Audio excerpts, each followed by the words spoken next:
entendendo que alguém pode ser livre ganhando um salário mínimo, é um absurdo. O dinheiro, ele não traz felicidade, mas ele traz a liberdade que a gente tanto fala. Não vai ser possível liberdade com o nível de renda que a gente tem. Você tem uma cultura da estabilidade, uma cultura das garantias, uma estrutura de você garantir o que você tem e não você conquistar o que você quer conquistar.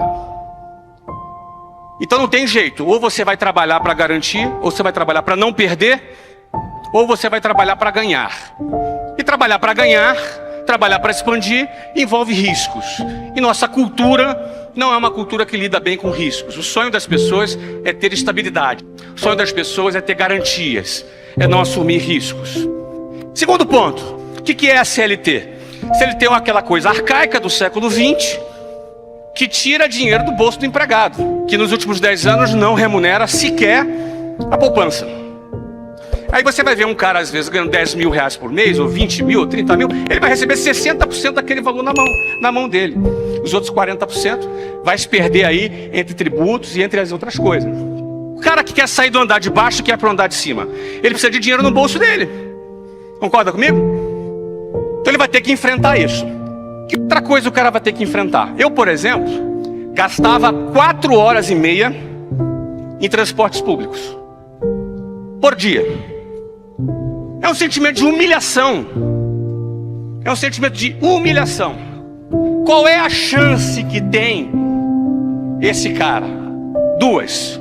Cair na conversa mole do vitimismo. É uma armadilha muito fácil do cara cair. Cair na armadilha do vitimismo. Eu sou vítima da sociedade. Isso é injusto. É mesmo. Mas e daí? O que você vai fazer com essa injustiça? E a segunda possibilidade é o seguinte, olha, eu vou escalar o Everest descalço, sem casaco, mas vou chegar lá em cima. E eu me recordo, eu olhando para o reflexo do vidro do ônibus, olhando para mim naquele cenário e falei, eu vou sair daqui. Então, às vezes, as pessoas acham que motivação é só aquilo que você quer, mas motivação também é aquilo que você não quer mais. Se você é um cara que não encaixa, você já ouviu da tua família que você não presta para nada, deixa eu dar um negócio para você. Você presta para muita coisa. Quem não se encaixou no esquema, tem muito espaço e pode fazer, às vezes, muito mais diferença do que, às vezes, aquelas pessoas que é daquele aluno exemplar. E aí, o que eu quero dizer para vocês? Eu quero começar a narrar para vocês agora o que precisou acontecer para eu sair desse moleque da periferia para uma condição muito privilegiada financeiramente. Minha avó, mãe da minha mãe, ela era uma grande empreendedora, uma pessoa que eu admiro muito. Minha avó era lavadeira. Sabe aquelas pessoas que andam assim, ali na periferia, com uma bacia com roupa pendurada na cabeça, assim, equilibrando? Então, a minha avó criou 3 filhos, ela foi abandonada pelo marido, ela tinha 3 filhos, teve que se virar para criar esses 3 filhos. Então, lavando roupa, minha avó semi-analfabeta, sabia ler com muita dificuldade. Lavando roupas, conseguiu garantir para aqueles 3 filhos que pudessem estudar em escolas públicas, ainda com muita dificuldade.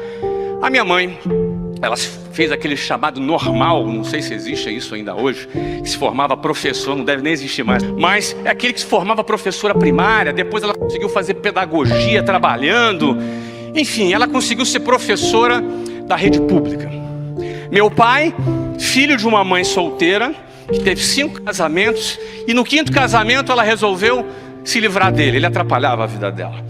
Ele botou colégio interno, e ali foi criado meu pai. E ele passou ali aos 18 anos, o que faz o aluno de internato? Tem que ir embora. Ele ia embora para onde? Ele serviu o exército, entrou no exército brasileiro, foi soldado e conseguiu ali, como uma carreira de soldado, chegar a sargento e conseguiu ali ter um outro tipo de vida.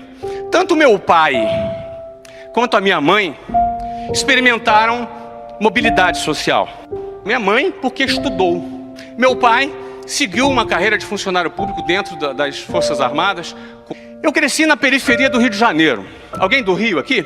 Eu sou lá da cidade maravilhosa. Infelizmente, de onde eu morava, não era muito maravilhosa. Não é? Ela tinha alguns efeitos sonoros, de metralhadora, né, de escopeta, tinha algumas coisas desse gênero. E dentro de mim, eu sempre tive a vontade de evoluir e de crescer. A primeira coisa que aconteceu, eu falei, meu pai é sargento, eu vou para as Forças Armadas. Então eu fui das Forças Armadas. Quando eu entrei no Colégio Naval, eu já estaria experimentando uma mobilidade social muito grande. Porque estaria garantido para mim, por aquele concurso público, que eu seria um oficial da Marinha. Uma carreira de oficial começa ali como aspirante e vai até, eventualmente, almirante, que é o maior posto da Marinha. Já seria a maior mobilidade social inimaginável para minha família. Meu pai estava super orgulhoso. Durou 2 anos, quando eu fui expulso. Do meu lado, eu adorei a experiência na Marinha, mas por outro lado, eu não era um cara muito de processo, muito quadrado, muito rotina.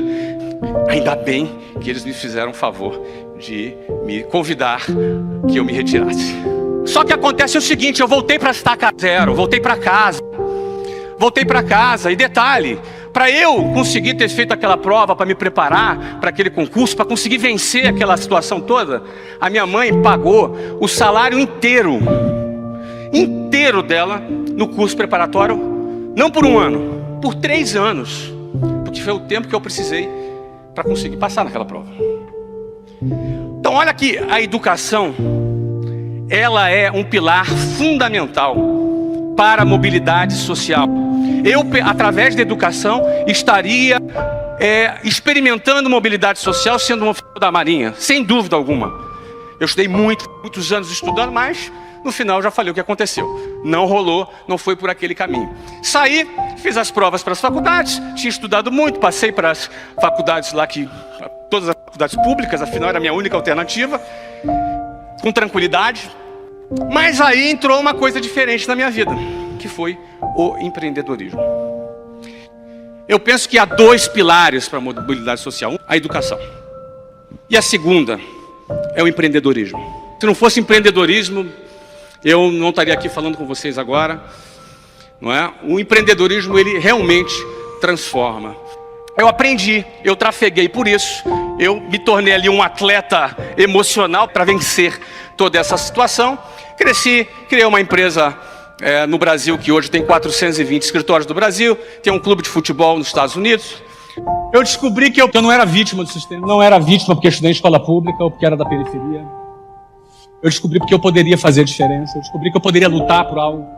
Eu descobri que eu poderia ser 20 mil em 25 mil, mas eu poderia virar o jogo. Vale a pena me dedicar como eu me dediquei.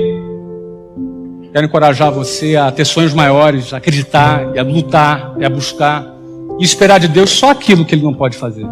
Para de cobrar Deus das coisas. Para de achar que Ele vai fazer aquilo que só você pode fazer.